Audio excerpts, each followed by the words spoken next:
I'm Naomi Campbell, and I'm so honored to be here for the call to unite.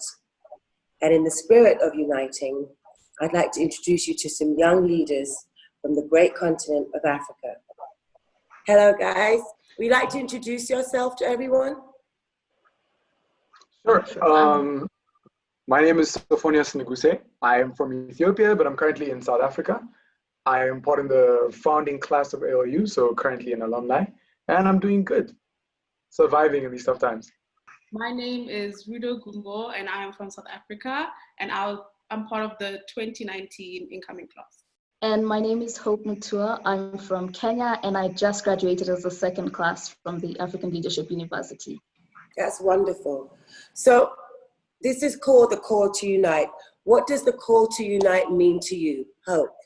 I think it's, so one of the things I'm particularly passionate about is women empowerment. And I think calling to unite is also thinking about those groups who are usually not included in the conversation.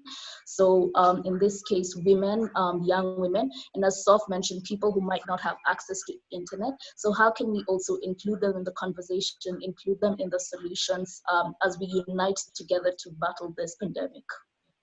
I think for me, a call to unite is basically prompting the world leaders, and basically everyone to basically put aside everything else that does not matter.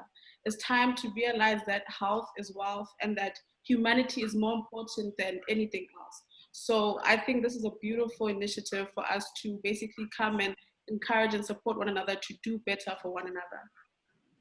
I think this is a strong opportunity to realize that it's our diversity that actually unites us.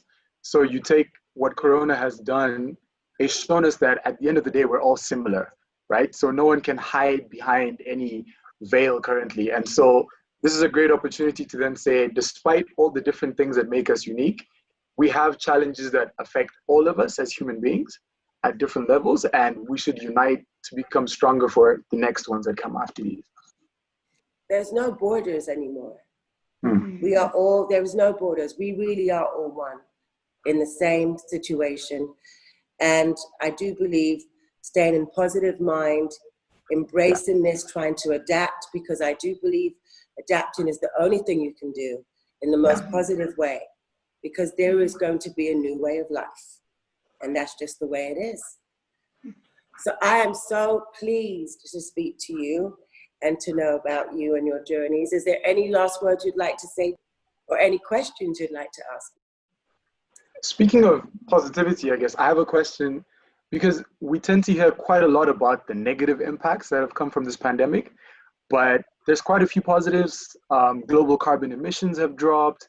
You know, a lot of skies are clearing up. A lot. What are some positive stories that you have found inspiring that have come out of the pandemic? I mean, of course, first and foremost, we're thanking the frontline workers, the people that are putting themselves on the front line each day, that have families that are going to work, and just to see, you know, people coming together, giving them places to stay, making amazing deliveries so that they can eat because they're standing on their feet 12 hours a day.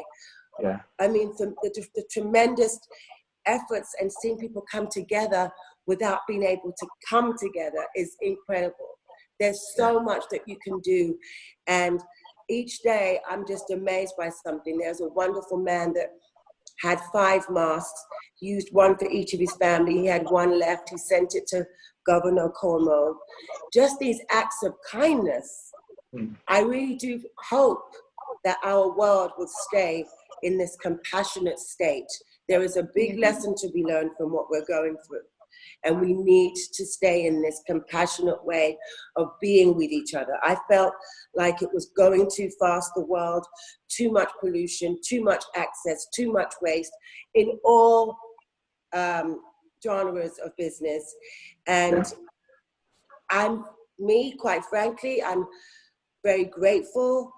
I embrace this stillness, and it's time to really reflect and think of the things you want to do differently in your life. And when we are able to be out, to take the action and implementing what the things you've gone through in your mind that you want to change. I want to simplify my life in so many ways. And I really want to be united with you all in the great continent of Africa. I miss Africa so much. I was blessed to know your wonderful Madiba, Tata, President Nelson Mandela, and South Africa actually was the first place in Africa that I ever went to. So it has a big place in my heart always. Thank you all so much for taking the time to speak to me. I'm proud of all of you, and I look forward to you leading us, guiding us. You are our future. You are our generation of young African leaders. And I'm so inspired to talk to you today. And I thank you so much for your time. Thank you. Thank you. Thank you.